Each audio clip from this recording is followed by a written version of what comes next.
talking about some of my undergraduate research that I've been doing on the spatial and temporal patterns of the prohibited Atlantic angel shark, Squatina dumaril, within the mid-Atlantic bight. So angel sharks are a unique type of bottom-dwelling shark with a body that camouflages into the sand. Their bodies are also dorsally flattened, and they have very large pectoral fins, making them look almost like a skate or a stingray. They can grow up to be a range of 1 to 1.2 meters in length and occasionally reach lengths of 1.5 meters. And typically, these sharks prey on smaller finfish, squid, and other benthic organisms, including crustaceans and mollusks. And angel sharks are ambush predators, meaning that they will lay out in the sand and wait for their prey to pass overhead, where they will then extend their jaw and strike their prey. So, angel sharks are one of the most threatened species, or genus of sharks, with over 22 of the extant species being classified as threatened on the International Union for Conservation of Nature's Red List of Threatened Species. Atlantic angel sharks, Squatina dumaril, are classified as prohibited under the Federal Management Plan for Atlantic tunas, swordfish, and sharks, meaning that they are protected from being harvested in federal waters due to their lack of biological data and their susceptibility to exploitation. This species is also classified as data deficient, meaning that there are not proper techniques for analyzing them due to lack of information on the species. And Atlantic angel sharks are not commercially important, although they were historically harvested in Europe for their meat, where they were referred to as white tuna. So, although they do have a harvest management plan, there are still very much threats facing them, causing them to be classified as threatened. They do not have a current species-specific conservation plan, and the IUCN states that there is still need for research on their population distribution, trends, and ecology in order to formulate a proper conservation plan. These sharks also tend to breed inshore, and their juveniles occupy the outer limits of estuaries, so this can create overlap with other human activities, including trawling, gill netting, and long lines, making them vulnerable to being bycatch in these management. Alright, so they are very vulnerable because of their flattened bodies, and they are mostly vulnerable in trawls, and they are discarded as bycatch, often left dead or dying. They are also very late bloomers, only growing about 8 centimeters per year and reaching maturity at a total length of a range of 102 to 107 centimeters in length. They also only give birth to a litter of an average of 16 pups, and their gestation period is 12 months. So other species of sharks are able to give birth to an average litter of over 100 pups at a time, giving them a better chance at survival and further reproduction. So it was previously thought that the Atlantic angel shark has a continuous range spanning from the northeast Atlantic coastline all the way down to the Gulf of Mexico. It is now known that their range is disjunct and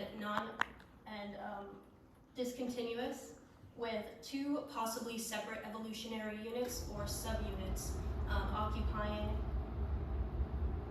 the northeast Atlantic coastline and one inhabiting the Gulf of Mexico.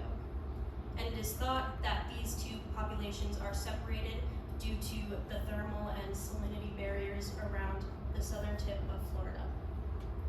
There are some difficulties associated with sampling deepwater sharks, and this has caused some gaps in analyzing their geographic range and their migratory movements.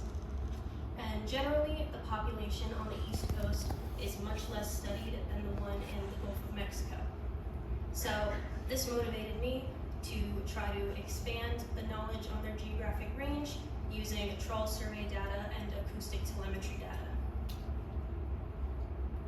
So ultimately, I wanted to gain an entire picture of their spatial and temporal distribution along first the coastal waters of New Jersey and then along the entirety of the continental shelf.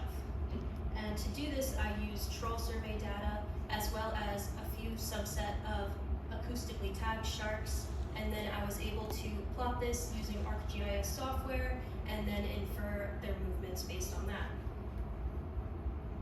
So first, I analyzed 3 fishery independent trawl surveys, including the Southeast Atlantic Monitoring and Assessment Program, the National Marine Fisheries Service, and the New Jersey Department of Environmental Protection.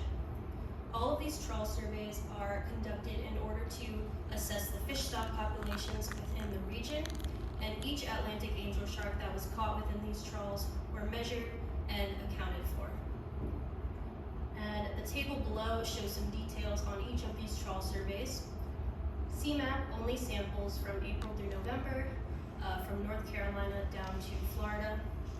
NIMS covers January through December, year-round, covering the Gulf of Maine to North Carolina, and the NJDEP samples 5 times a month in April, June, August, October, and January, and they sample from the New York Harbor to the entrance of Delaware Bay. And then after I assessed the trawl survey data, I was able to then map it and infer their migratory programs, movements. So this data shows the first time I analyzed this data just assessing the coastline of New Jersey, and this chart on the top shows that there were 6,022 total tows conducted within these years between 1988 and 2019, and within those tows, 159 sharks were captured. This red line indicates the maturity of the sharks based on their fork lengths, and as you can see, a majority of these sharks were mature. This chart on the bottom shows the CPUE of the different months of sampling, so it definitely shows that there was a majority of samples in June and August. And this figure on the right shows a set of 4 maps that I created depicting the seasonal distribution of these sharks, indicated by the yellow dots. And the size of the dots indicate how many sharks were captured in that area. And the smaller inset maps show the total number of tows that were conducted within that season. So my next 4 maps are including all of the 3 trawl surveys, including NIMS, NJDEP, and CMAP. This map shows the number of trawls indicated by the smaller inset map, as well as the total number of captured angel sharks shown by the red dots on the larger map. The size of the dots indicate how many sharks were captured, and the star indicates when there were over 20 sharks captured in that area. So in the winter, 232 sharks were captured within 3,052 total trawls. This map shows all of the trawls conducted and the angel sharks captured within the spring months, and there were 339 captured sharks here within 25,332 total trawls. This shows the summer months with 246 captured sharks and 5,040 total trawls.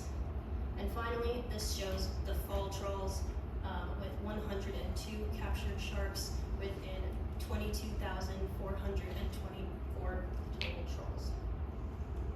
So just to review, this figure shows all of the seasonal maps side by side to show the clear differences that are pictured throughout each season. And here, there's obviously a very large difference between winter and summer months, with a very strong offshore and southern migration in the winter and a very strong northern and inshore migration in the summer months.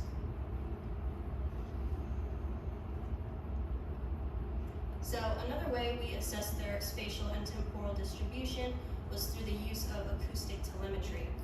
And this process included surgically implanting acoustic transmitter tags within a subset of 5 Atlantic angel sharks, and then deploying acoustic receivers along the coast, which will then detect the signal of the tagged shark and then record the time and date that the shark swam past this receiver.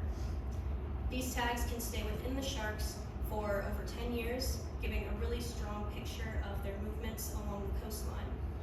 The one caveat of using acoustic telemetry is that you can only place the acoustic receivers along the coastline, so it doesn't give a clear picture offshore inshore migration patterns, only of their north and south migration patterns.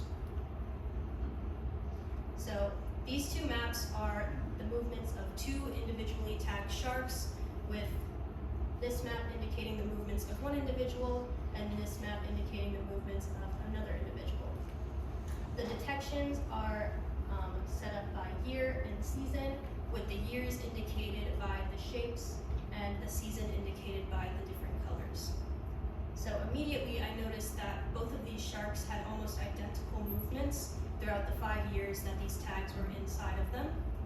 And they also displayed very strong northern migrations in the summer, indicated by that yellow square on both of them, and then very strong southern migrations in the winter, indicated by the blue shapes in North Carolina. So to conclude, I noticed that both types of my data indicated a very strong spatial and temporal migratory pattern between all of the Atlantic angel sharks in the trawls and acoustic telemetry data. Both of these data sets indicated a strong inshore and northern migratory pattern in the summer and fall months, and a strong southern and offshore migratory pattern in the winter months. In the future, I would like to assess more data sets, including the Northeastern Atlantic Monitoring and Assessment Program, because there have been some sightings of Atlantic angel sharks as north as Massachusetts and Rhode Island, so I would like to investigate that a little bit more. And then from there, I would like to evaluate the possibility of Atlantic angel sharks either expanding their ranges or contracting their ranges in response to ocean warming. And other species of sharks have been exhibiting this behavior, and I would like to compare if that is also happening to these types of sharks. So I would like to thank all of the data providers, as well as Monmouth University's SRP program and their Department of Biology for funding. And with that, I'll be happy to answer any questions. Can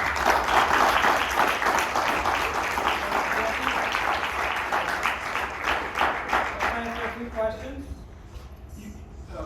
Did you ever get any hits on the other 3 that you tagged, or just those 2? So these 2 sharks, I know it's a very small subset of sharks. The other 3 didn't have as consistent data, either because the shark died or the tag fell out somehow. So these 2 sharks really showed a really strong, consistent migratory pattern, which is why I decided to kind of showcase them.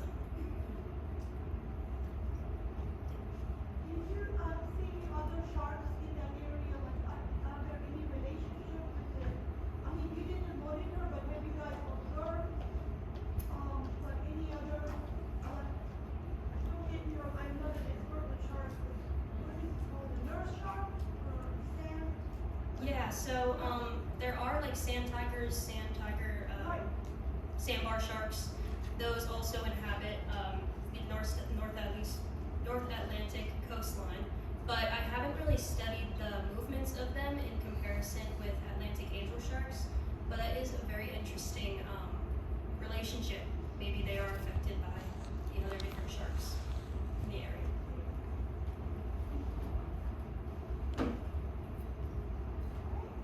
Thank you.